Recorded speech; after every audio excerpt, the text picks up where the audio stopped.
My husband's mistress showed up wearing my grandmother's necklace at the family reunion. My grandmother's ruby necklace disappeared from my jewelry box 3 months ago. Kyle said I must have misplaced it. He helped me look everywhere, even called the insurance company to file a claim. He held me while I cried about losing the last thing she gave me before she died. The necklace was worth $40,000, but that wasn't the point. Grandma wore it to her wedding. My mother wore it to hers, and I wore it to mine. 3 generations of love in one piece of jewelry, and now it was gone. Kyle was so supportive, so understanding.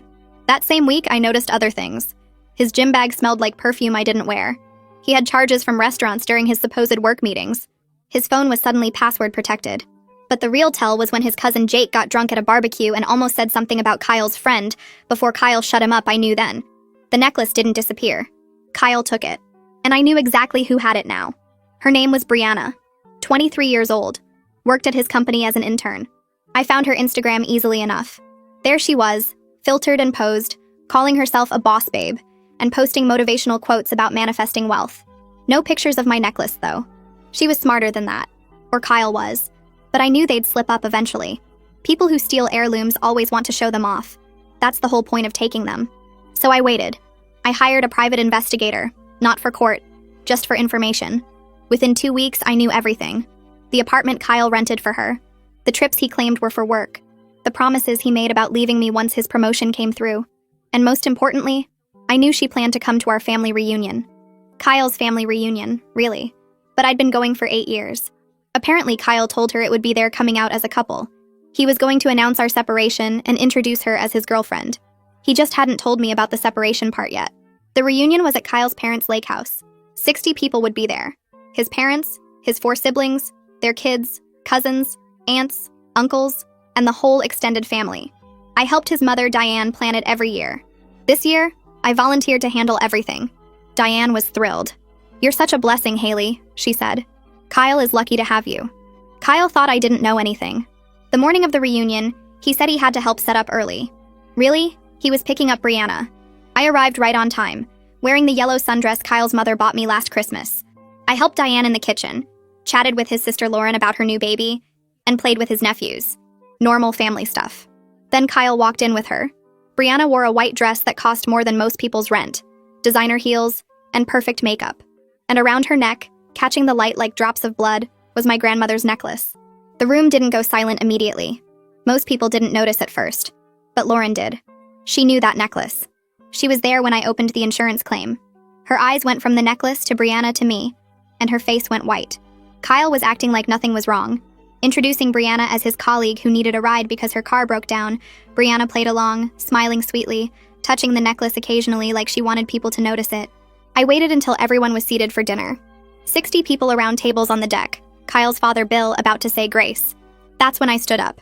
"Before we eat," I said, my voice carrying across the deck, "I have an announcement." Kyle's face tightened. He knew something was off, but not what. 8 years ago, I joined this family, I continued. You welcomed me with open arms. Diane taught me her recipes. Bill fixed my car whenever it broke down. Lauren became my sister. You made me feel like I belonged. People were smiling, probably expecting some emotional thank you speech. Which is why I need you to know that the woman Kyle brought today, Brianna, isn't just his colleague. The smiles started faltering. Kyle stood up. "Haley, what are you doing?" "She's his mistress," I said simply. "He's been paying for her apartment for 6 months. That's where he goes during his work trips." Gasps rippled through the crowd. Diane dropped her wine glass. Bill's face turned purple. Brianna tried to leave, but she was trapped between tables. "But that's not even the best part," I continued. "That necklace she's wearing was reported stolen from my jewelry box 3 months ago." Brianna froze mid-step, her hand halfway to the table edge. The deck went completely silent except for Diane's sharp breath. I watched Kyle's face drain of color as he realized I had been planning this moment carefully. His mouth opened, but no sound came out. 60 pairs of eyes moved from me to Brianna's neck to Kyle and back again. The rubies caught the afternoon sun and threw red light across the white tablecloths. Bill stood up so fast his chair tipped backward and clattered against the deck railing. His face went from purple to deep red as he stared at the necklace. Lauren moved to block Brianna's path to the stairs while pulling out her phone. At least a dozen other family members did the same thing, phones up and cameras pointing at Brianna's neck. I heard the clicking sounds of photos being taken. Brianna's hand flew to the necklace like she wanted to hide it. Kyle finally found his voice and started talking fast. He said Brianna must have bought a similar necklace at a store. His voice shook as he spun the obvious lie. He said lots of antique necklaces look alike, and this was clearly a misunderstanding. I pulled out my phone and showed the insurance photos to the people nearest me. The unique ruby pattern was right there in the photo. 3 large stones in a triangle with smaller ones forming a flower around them. The antique gold setting had my grandmother's initials engraved on the clasp. Everyone could see it was identical to what Brianna wore. People started passing my phone around the tables. Brianna's voice came out trembling and high. She said Kyle gave her the necklace as a gift for her birthday 2 months ago. She said she had no idea it was stolen. Her hands moved to the clasp at the back of her neck. Lauren stepped forward fast and told her not to remove evidence. Her voice carried the authority of someone who watches a lot of legal dramas on TV. Brianna's hands dropped. Diane started crying. Not loud sobs, but quiet tears running down her face. Bill's voice boomed across the deck and cut through the rising chatter. He demanded that Kyle explain himself immediately. Kyle's 3 siblings moved to stand near their parents. Lauren on one side, Tabitha and Archie on the other. Various aunts and uncles started arguing among themselves about what they were seeing. Some were asking if this was really happening. Others were saying they knew something was wrong with Kyle lately. Kyle's face twisted and his voice got louder. He pointed at me and accused me of ruining a family event. He said I was humiliating him publicly over a misunderstanding. He said I was being vindictive and cruel, and this could have been handled privately. I kept my voice calm and level. I said he ruined our marriage by stealing my grandmother's necklace to give to his mistress. I said the truth coming out at a family gathering was simply the consequence of his choices. I said he had countless opportunities to be honest, and he chose to lie every single time. Tabitha started sobbing and ran into the house through the sliding glass door. Her shoulders shook as she disappeared inside.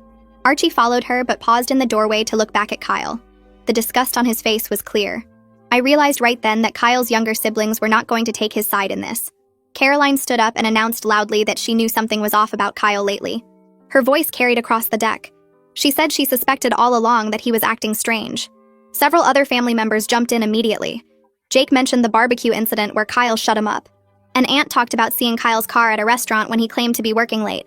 A cousin said Kyle had been distant and secretive at the last few family events. I watched Kyle's support system fall apart in real time. Each person who spoke took another piece of his credibility. Kyle switched tactics suddenly.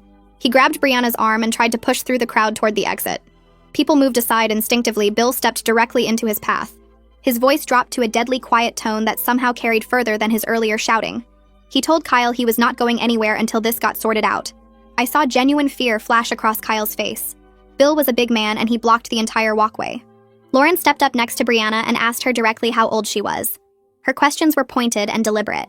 Brianna mumbled that she was 23. Lauren asked how she met Kyle. Brianna admitted she was Kyle's intern at work. Several family members gasped. Someone muttered about power dynamics and workplace harassment. Someone else said something about taking advantage. I watched Kyle's professional reputation collapse right alongside his personal one.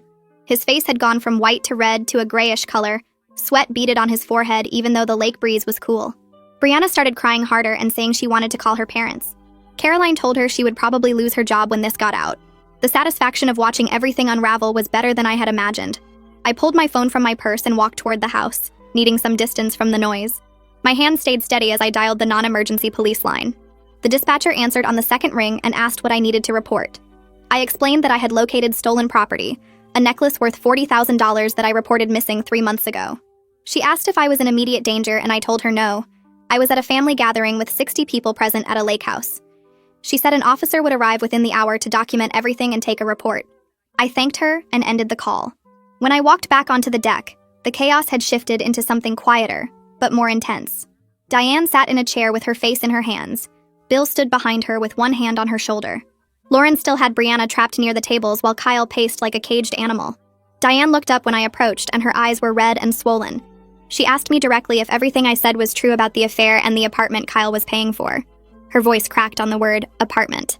I unlocked my phone and pulled up the folder where I kept the private investigator's report. I handed it to her without saying anything. She scrolled through the photos of Kyle entering Brianna's building on different dates and times. She looked at the receipts showing rent payments of $2,000 every month for 6 months. She examined the restaurant bills and hotel charges. Her hands shook as she passed the phone to Bill. He looked at each image carefully, and his jaw got tighter with every swipe. Diane asked me how long I had known, and I told her 3 months, since the necklace disappeared. She started crying again and said she was so sorry, that she had no idea Kyle was capable of this. Bill handed my phone back and told Diane they raised him better than this. Brianna suddenly started yelling from where Lauren had her cornered. She said Kyle promised to leave me, that he told her I was cold and didn't understand him, that they were in love and planning a future together. Her voice got higher and more desperate with each word. Lauren actually laughed out loud at that. She asked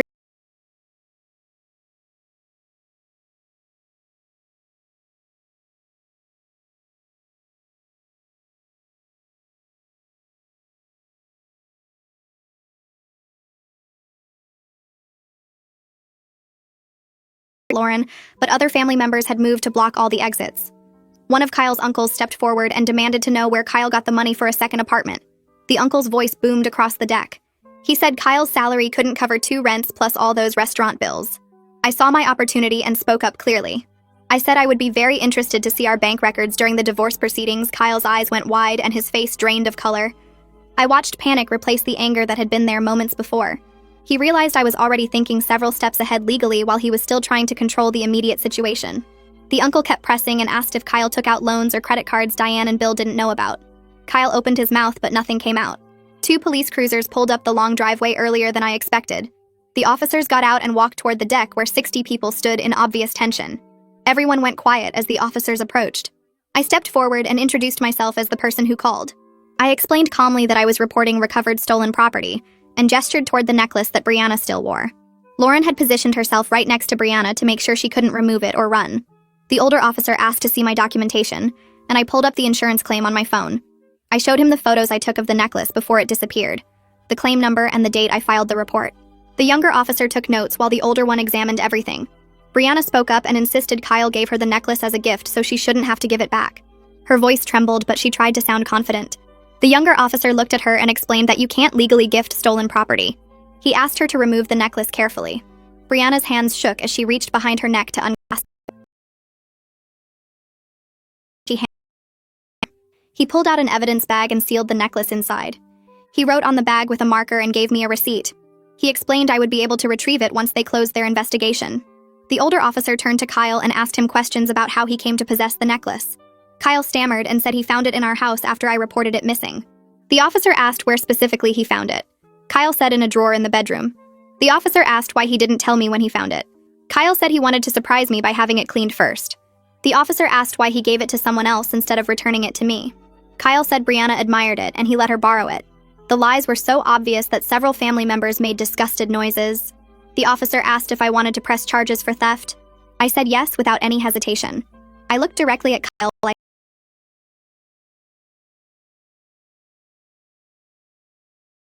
under state law, but he said the fact that Kyle gave the necklace to a third party and filed a false insurance claim made the case much stronger.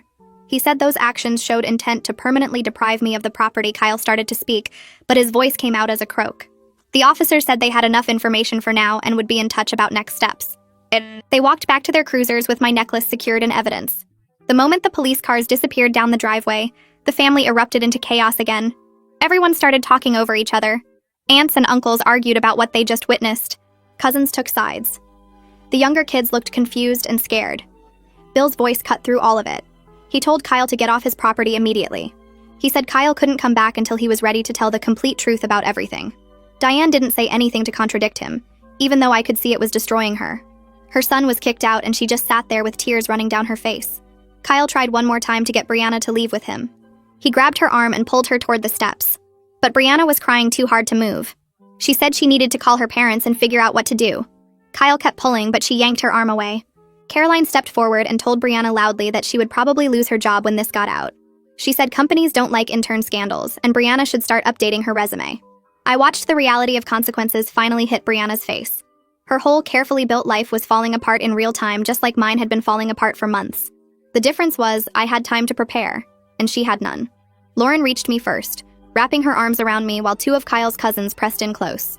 They asked if I was okay, and told me they couldn't believe what Kyle had done. One cousin said she always thought something seemed off about him lately. Another asked if I needed a place to stay or help getting my things from the house. Their immediate support caught me off guard, even though I'd hoped for exactly this reaction. When I planned the whole confrontation, I thanked them and said I was still figuring things out. Lauren squeezed my hand and told me I could count on her for anything.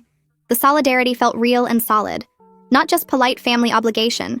These women were genuinely disgusted by what Kyle had done, and they weren't hiding it. Diane appeared at my elbow with red eyes and a trembling voice. She asked if we could talk privately. Her face looked small and broken. Nothing like the strong woman who taught me to make her famous pot roast. We walked down to the dock away from the noise and chaos on the deck. The lake stretched out calm and quiet, totally opposite to everything happening behind us. Diane started crying before we even sat down on the wooden bench at the end of the dock. She said she was so sorry for what her son did. She raised him better than this. She was horrified and ashamed and didn't know what to say. The words came out between sobs, and I could see how much this was destroying her. Her son had turned into someone she didn't recognize, and she was watching her family fall apart because of his choices. I sat down next to her and took her hand. I told her I'd valued her as a second mother for 8 years, and that didn't have to change. But I needed her to understand I was divorcing Kyle, and I wouldn't tolerate anyone making excuses for his behavior. Not from her, not from Bill, not from anyone in the family. What Kyle did was wrong, and there was no explanation that would make it okay. Diane nodded hard and squeezed my hand back. She said she supported whatever I needed to do and she wasn't going to defend the indefensible. She wiped her eyes and said Kyle made his bed and now he had to lie in it. Her voice got stronger when she said that, like she was finding her backbone again. She promised she would always think of me as family no matter what happened with the divorce. We walked back up to the deck together, and I noticed immediately that Kyle's car was gone from the driveway. Brianna's rental car was gone too. Someone said they left separately about 10 minutes ago. Kyle peeling out fast enough to spray gravel everywhere. Jake came over looking uncomfortable and apologetic. He said he was sorry for not saying something sooner about Kyle's friend. Kyle had sworn him to secrecy, and he didn't realize the extent of what was happening. He thought it was just some stupid flirtation, not a whole apartment and stolen jewelry and plans to leave me. I told him I understood and didn't blame him. Kyle was good at lying and making people complicit in his secrets. Jake looked relieved and said, if I needed anything or anyone to testify about what they saw today, he was there. The family reunion basically ended after that. People started leaving in clusters, gathering their kids and their food containers while talking in low voices about what they'd witnessed. Several family members hugged me on their way out. Kyle's uncle said he'd testify in court if I needed him. An aunt pressed a piece of paper with her phone number into my hand and told me to call anytime. 2 cousins promised they'd write down everything they saw today while it was fresh in their minds. I realized my public confrontation had secured me way more allies than I expected. These people had known Kyle his whole life, but they were choosing my side because what he did was so clearly wrong. The evidence was undeniable, and the betrayal was complete. Lauren found me as the crowd thinned out. She offered to let me stay at her place for a few days, said I shouldn't have to deal with Kyle if he came home. I declined and told her I was going back to my own house because Kyle could find somewhere else to sleep. I paid the mortgage too, and I wasn't giving up my home. Lauren's face got determined, and she said she was coming with me then to make sure he wasn't there and to help me change the locks. She already had her phone out pulling up a locksmith's number before I could argue. She said there was no way she was letting me go home alone after everything that just happened. I felt grateful for her stubbornness.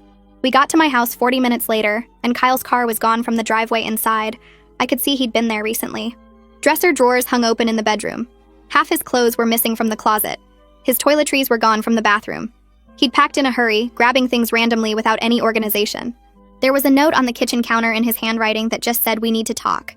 I picked it up, walked directly to the trash can, and threw it away without a second thought. Lauren was already on the phone with the locksmith, pacing in my living room while she explained what we needed. She gave them my address and said it was urgent. They promised to send someone within 2 hours. The locksmith showed up in 90 minutes, a middle-aged guy with a toolbox and a kind face. He changed all the exterior locks while Lauren and I sat at the kitchen table drinking wine and eating pizza we'd ordered. Lauren started telling me stories about Kyle as a kid. How he always wanted the biggest piece of cake at birthday parties. How he threw fits when he didn't get his way. How their mom used to make excuses for his bad behavior because he was the oldest. I listened and realized there were probably red flags I'd missed because I was too in love to see them clearly. The entitled behavior had always been there. I just thought it was confidence. The manipulation had always been there. I just thought it was charm. Lauren apologized for not warning me before we got married, but said she'd hoped he'd grown out of it. Over the next week, I made calls and sent emails from my newly secured house. Lauren gave me the name of a divorce attorney one of her friends used. The attorney was a sharp woman in her 50s with steel gray hair and no-nonsense attitude. She reviewed my documentation during our first meeting, spreading the private investigator's report and police statements across her desk. She looked at photos of Brianna wearing the necklace. She examined bank statements showing the apartment payments. She read through text messages the investigator had obtained. When she finished, she sat back and told me I had an excellent case. The theft was documented by professionals. The affair was documented by professionals. The financial deception was clear in black and white. She said we could push for a very favorable settlement given Kyle's behavior. Kyle's calls and texts started the day after the reunion and never stopped. My phone buzzed constantly with his name on the screen. Sometimes he apologized and begged me to talk to him. Sometimes he accused me of humiliating him on purpose and ruining his life. Sometimes he tried to explain or justify what he'd done. Sometimes he just sent question marks or asked if I was there. I screenshot every single message and forwarded them to my attorney. She told me not to respond to anything and to let all communication go through lawyers once we filed papers. She said his erratic messages would actually help our case by showing his unstable mental state and lack of remorse. So I watched the texts pile up and said nothing back, just collected evidence while Kyle spiraled. 3 days later, my phone rang with a number I didn't recognize. The woman on the other end identified herself as someone from the insurance company handling my claim for the necklace. She asked if I could provide information about the police report since the necklace had been recovered. I explained the whole situation calmly, how my husband stole it and gave it to his mistress, how the police took it as evidence at the family reunion. She was quiet for a moment, then said they would close the claim without any payout since the property was recovered. But she also mentioned they were flagging Kyle's involvement in their fraud database, which could affect his ability to get insurance in the future. I thanked her and hung up, feeling a small surge of satisfaction that Kyle's actions were creating permanent marks on his record, in ways he probably hadn't considered. The next afternoon, Caroline called me with barely contained glee in her voice. Brianna's Instagram had gone private overnight after several family members apparently found her page and left comments about the affair. Caroline read me a few of the comments people had screenshot before Brianna locked everything down, and they were harsh but honest about what she'd done. I told Caroline I didn't support harassment, which was true, but I couldn't deny the satisfaction I felt knowing Brianna's carefully built online image was ruined. She'd spent months posting filtered photos and motivational quotes about success, and now everyone who looked her up would know she was the kind of person who wore stolen jewelry to family events. My attorney called the following Monday to tell me she'd filed the divorce papers. She cited adultery and was seeking a larger share of marital assets based on Kyle's financial deception. Within 48 hours, Kyle's attorney responded with an aggressive counterclaim, trying to paint me as vindictive and claiming I'd orchestrated the reunion confrontation to embarrass him publicly. My attorney actually laughed when she read it to me over the phone, saying his position was extremely weak given all the documented evidence we had. The private investigator's report, the police statements, the insurance fraud flag, and testimony from 60 witnesses made Kyle's claims look desperate and false. 2 weeks after the reunion, Lauren texted me during my lunch break at work. Kyle had been put on administrative leave from his company pending an investigation into his relationship with Brianna. Someone had apparently reported the intern situation to HR, probably one of his co-workers who'd heard about the reunion disaster through the family grapevine. The company was taking it seriously given the potential liability of a manager having an affair with an intern he supervised. Lauren said the HR department was interviewing people and reviewing Kyle's personnel files and company credit card statements. I forwarded the information to my attorney, who added it to our growing evidence file. That same week, Diane called me in the evening while I was making dinner. Her voice was strained and tired when she told me Kyle had shown up at their house that afternoon, begging for money and a place to stay. Bill had apparently told him no on both counts until he stopped lying and took actual responsibility for what he'd done. Diane said it broke her heart to see her son like that, but she and Bill agreed they couldn't enable his behavior by bailing him out of consequences he'd brought on himself. I told her I was grateful they were holding him accountable despite their pain, and she started crying on the phone, saying she never thought she'd have to choose between supporting her son and doing what was right. The next morning, I met with my attorney to go through our joint finances in detail. We spread bank statements and credit card bills across her conference table, and I watched the numbers add up in ways that made my stomach turn. Kyle had spent over $30,000 on Brianna in just 6 months. The apartment rent was $2,000 a month. There were charges from expensive restaurants I'd never been to, shopping trips at stores I'd never heard of, a weekend vacation to Miami that happened during a work trip I'd known nothing about. Everything was charged to credit cards I thought were for legitimate business expenses. My attorney made notes on every transaction, photographing receipts and building a timeline of Kyle's spending. She said this level of financial deception would absolutely support my claim for a larger share of assets in the settlement. The financial betrayal hit me harder than I expected. It wasn't just the affair or the stolen necklace anymore. It was seeing in black and white how Kyle had systematically taken money that should have gone toward our future and spent it on another woman.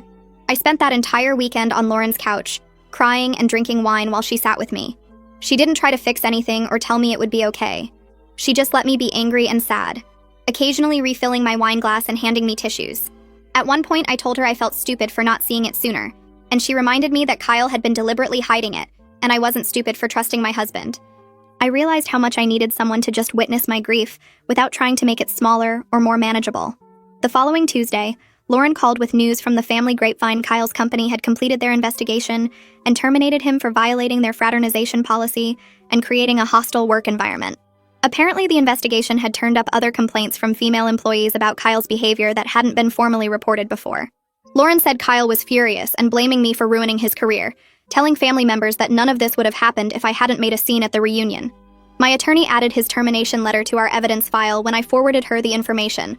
Around the same time, I heard through Caroline that Brianna had moved back to her parents' house in another state. Her Instagram remained private and her LinkedIn profile had been completely deleted. Caroline seemed disappointed that the drama was dying down, but I felt a strange mix of satisfaction and pity. Brianna was facing real consequences for her choices, losing her job and her reputation, and having to move home in shame. But she was also only 23, and probably really had believed Kyle's lies about leaving me and building a life with her. I didn't forgive her for wearing my grandmother's necklace, but I could acknowledge she'd been young and stupid enough to trust a married man who was clearly a practiced liar. 3 months after the reunion, my attorney called to tell me she was meeting with Kyle's attorney for settlement negotiations. She asked what my bottom line was. What I absolutely needed from the divorce. I told her I wanted the house, my retirement accounts, and 60% of our other assets given Kyle's deception and theft. She said that was reasonable, and she'd push for it. The meeting happened on a Thursday afternoon while I was at work. My attorney called me afterward and reported that Kyle wanted to split everything 50-50. His position was that the affair shouldn't affect property division, because that was a personal matter separate from finances. My attorney had argued back that his financial deception and theft absolutely justified a larger share for me, and she'd presented all our documentation of his spending on Brianna. Kyle's attorney had asked for time to discuss options with his client, which my attorney said was code for Kyle realizing he had a weak position and needing to figure out his next move. 2 days later, Diane called me. I saw her name on my phone screen and almost didn't answer, but I knew avoiding her wouldn't make anything easier. She got straight to the point, asking if I'd consider being more generous with the settlement to avoid dragging things through court for months. Her voice sounded tired and sad, like she'd been crying before she called. She said Kyle was really struggling without a job and facing legal bills, and maybe if I gave him a fairer split, he could get back on his feet faster. I took a breath before responding, keeping my voice gentle but firm. I told her I understood she was caught in the middle and I was sorry for that. But Kyle made his choices when he stole my grandmother's necklace and spent $30,000 on another woman. Those were his decisions, and now he had to live with the results. I wasn't going to make his life easier just because facing the truth was hard for him. Diane was quiet for a moment, then said she understood and she'd tell Kyle I wasn't interested in negotiating. She apologized again before hanging up, and I felt bad for her, but not bad enough to change my mind. The following week, my attorney called with news about the police investigation. They were filing charges against Kyle for insurance fraud, related to the false claim he helped me file for the necklace. The theft charge was dropped because of complicated marital property laws, but the insurance fraud was solid. Kyle had signed documents claiming the necklace was stolen when he knew exactly where it was, and that was a crime regardless of who technically owned the jewelry. The prosecutor told my attorney that Kyle was looking at possible fines and probation, maybe even jail time if he didn't take a deal. My attorney asked if I was okay with them moving forward with charges, and I said absolutely yes. Kyle had held me while I cried about losing my grandmother's necklace, had helped me fill out insurance paperwork, had played the supportive husband while knowing he'd given that necklace to his mistress. He deserved whatever consequences came from that level of lying. 3 weeks after that, I attended Kyle's plea hearing at the county courthouse. My attorney said I didn't have to go, but I wanted to see it happen. I sat in the back of the courtroom wearing a navy blue dress and watched Kyle walk in with his lawyer. He was wearing a cheap gray suit that didn't fit him right, probably bought off the rack because he couldn't afford his usual tailored clothes anymore. His hair needed cutting and he looked thinner, smaller somehow, nothing like the man who used to command a room. The judge asked him how he pleaded to the insurance fraud charge, and Kyle said guilty in a voice I could barely hear.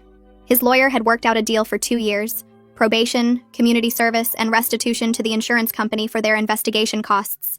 The judge accepted the plea and gave Kyle a lecture about integrity and the seriousness of fraud.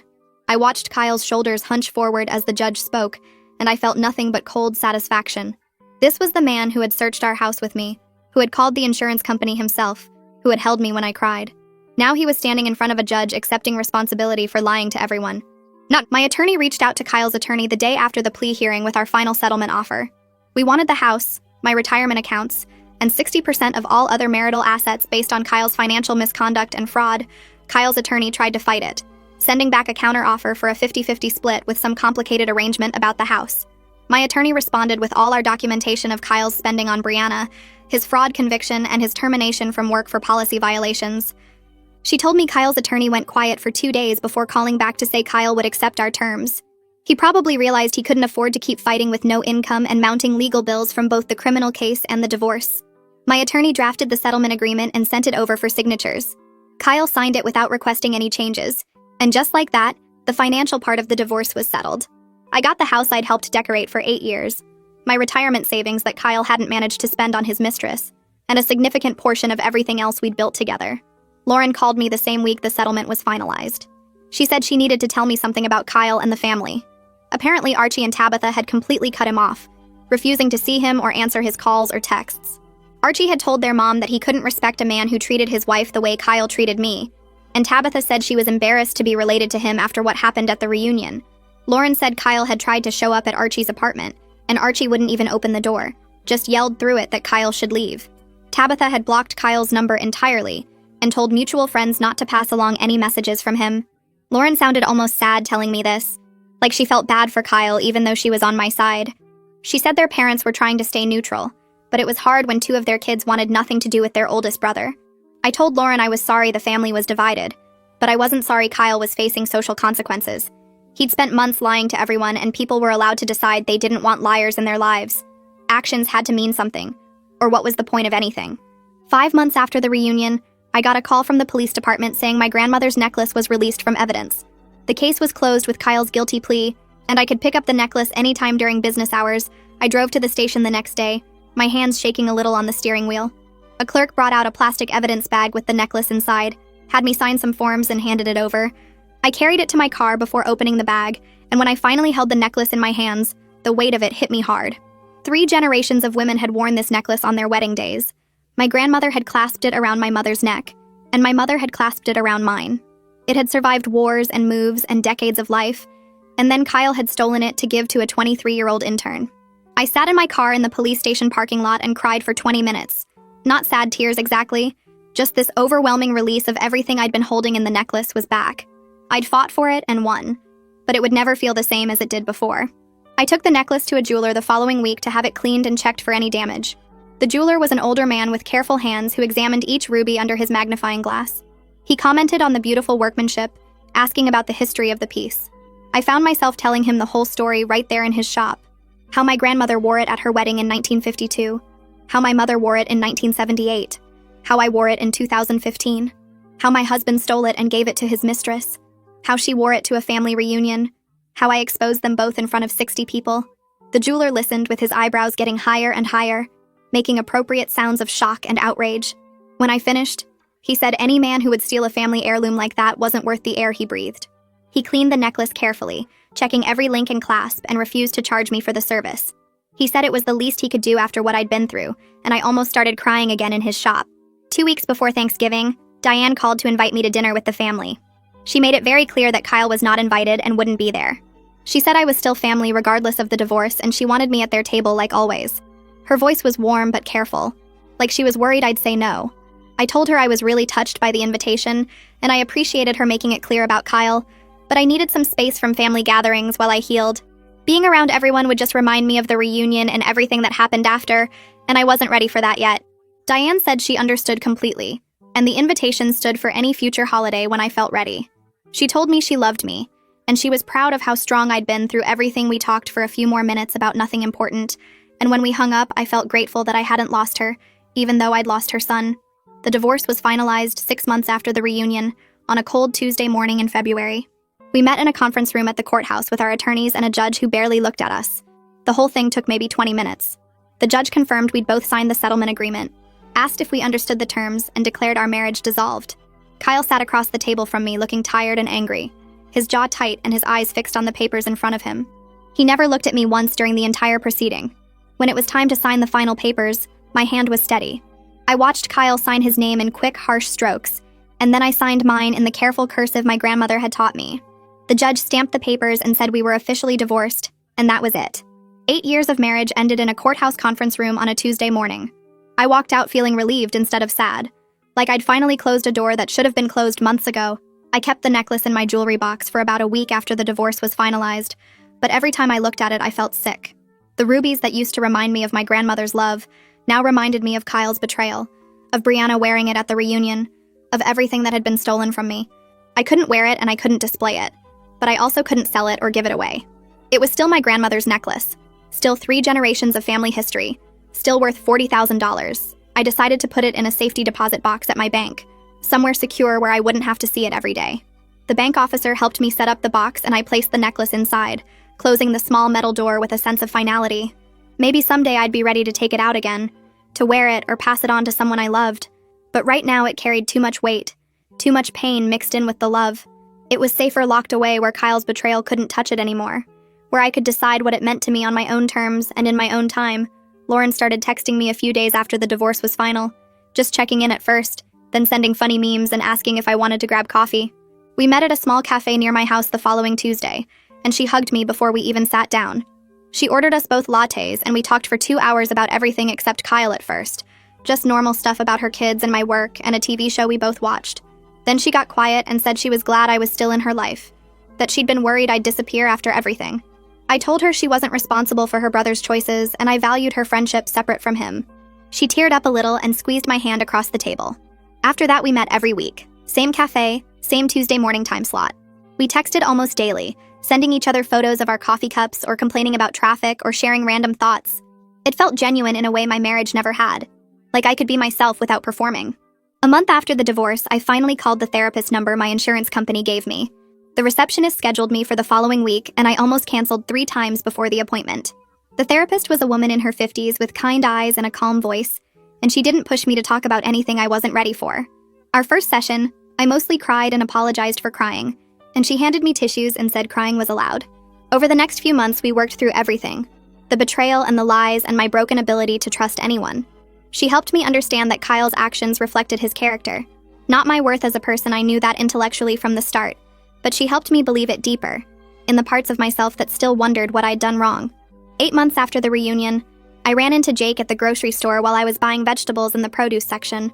He looked uncomfortable at first, like he wanted to pretend he hadn't seen me, but I waved and he came over. We chatted for a few minutes about nothing important, and then he mentioned that Kyle was working at a much smaller company now for way less money. He said Kyle was living in a studio apartment across town and seemed pretty miserable. I didn't feel happy hearing that exactly, but I also didn't feel guilty. Kyle brought all of it on himself with his choices.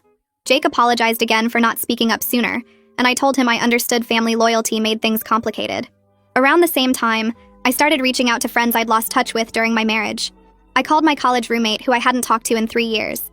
I texted my former coworker who used to invite me to happy hours I always declined. I showed up at book club for the first time in forever. They all welcomed me back without making me feel bad about disappearing, and several of them admitted they never liked Kyle, but didn't know how to say anything. One friend said she'd tried to tell me once that Kyle seemed controlling, but I'd gotten defensive and changed the subject. Hearing that made me realize how slowly and carefully Kyle had isolated me from everyone who might have noticed what he was doing. Caroline called me on a random Thursday evening, clearly excited to share gossip. She said Kyle had been trying to date, but women kept finding out about what happened and losing interest. Apparently, the story of the reunion had spread through social circles and people talked. One woman had Googled him before their second date and found someone's blog post about the whole thing. Caroline was practically gleeful telling me this, and while I didn't take pleasure in Kyle's struggles exactly, I also thought reputation mattered, and he was learning that actions had consequences in a connected community. 3 weeks later, my boss called me into her office, and I had a moment of panic thinking something was wrong. Instead, she offered me the promotion I'd been hoping for before everything fell apart with Kyle. She said I'd seemed more focused and confident in recent months, and my work had really improved. I thanked her and tried not to cry. And later in my car, I realized that being free of Kyle's constant manipulation had actually made me better at my job. I had energy for work again, instead of spending it all managing his moods and lies. For Christmas, I decided to host a small dinner at my house, instead of spending the holiday alone. I invited Lauren, Archie, and Tabitha, plus 3 of my friends who didn't have family nearby. We cooked too much food and ate until we were uncomfortable, then played board games and laughed about stupid things. Tabitha told embarrassing stories about her college professors. Archie did impressions of their dad that made Lauren snort wine out of her nose. My friend told a story about her disastrous Tinder date that had us all crying with laughter. Sitting at my table surrounded by people who chose to be there, I realized this felt more real than any holiday dinner during my marriage. Kyle and I had always performed for each other, playing roles of the happy couple, and this was just people being themselves. 2 days after Christmas, I got a card in the mail from Diane. Inside, she'd written a note acknowledging that the day would have been my 9th wedding anniversary, and saying she loved me and supported me no matter what. The gesture made me cry, but they were good tears this time. Grateful tears for a relationship that survived, despite everything her son had done. I called her that evening and we talked for an hour about nothing important, just normal mother and daughter conversation, and I felt thankful I hadn't lost her. On my grandmother's birthday in February, I went to the bank and took the necklace out of the safety deposit box. I brought it home and spread old photo albums across my kitchen table, finding pictures of her wearing it at her wedding, at my mother's wedding, at my wedding. I looked at the necklace in my hands, and then at her face in the photos, young and then middle-aged and then elderly. I told her out loud that I was sorry the necklace got caught up in such ugly circumstances, but I'd protected it in the end, just like she'd protected me when she was alive. I put it back in the box the next day, still not ready to wear it or display it, but feeling more at peace with what it represented. A year after the reunion, Lauren came over for our regular Tuesday coffee, but we stayed at my house instead of going out. She seemed nervous about something, and finally told me that Kyle had been asking family members if they thought I'd ever speak to him again. I actually laughed out loud at that. The idea so ridiculous I couldn't help it. I told her absolutely not, that Kyle had countless chances to be honest with me, and he chose deception every single time. Some bridges deserved to stay burned, and that one was ash. Lauren looked relieved and said she'd told him the same thing, and we moved on to talking about her daughter's upcoming birthday party. A few months after my conversation with Lauren about Kyle asking if I'd talk to him, I downloaded a dating app just to see what was out there. I wasn't looking for anything serious, just wanted to remember what it felt like to have someone show actual interest in me without lying about where they were going or who they were with. I went on a handful of coffee dates and one dinner that lasted 3 hours because the guy was funny and asked real questions about my life. On our second date, he asked about my divorce in that careful way people do when they're not sure if it's too personal. I gave him the short version about the affair and the stolen necklace, leaving out the dramatic family reunion part, and he shook his head and said any man who would steal from his wife is an idiot. The comment made me smile, not because I needed validation, but because it was nice to hear someone state the obvious without making excuses for Kyle's behavior. We went out a few more times, but it fizzled naturally, and I was okay with that because I wasn't ready for anything heavy anyway. I went on dates with 2 other guys over the next couple months, nothing that turned into a relationship, just practice at being myself around new people without the weight of Kyle's manipulation hanging over every interaction. In May, I got a text from Tabitha inviting me to her college graduation ceremony. She said the whole family would be there, and she really wanted me to come because I was still her sister, even though her brother screwed everything up. I bought a plane ticket that same day, and showed up at the university stadium wearing a blue dress and carrying flowers. The ceremony lasted 2 hours in uncomfortable folding chairs, but when Tabitha walked across that stage in her cap and gown, I stood up and cheered so loudly that Lauren turned around from 3 rows ahead and grinned at me. Afterward, we found Tabitha in the crowd of graduates taking photos, and she ran over and hugged me tight, thanking me for still being part of her life. I told her I loved her, and I was proud of her, and I meant every word, because she'd chosen integrity over easy family loyalty, just like Lauren had. We all went to dinner at a nice restaurant, me and Lauren and Archie and Tabitha and their parents, and nobody mentioned Kyle even though his absence was obvious. Diane squeezed my hand under the table at one point, and I squeezed back, and it felt like we were all moving forward together despite the damage her son had caused.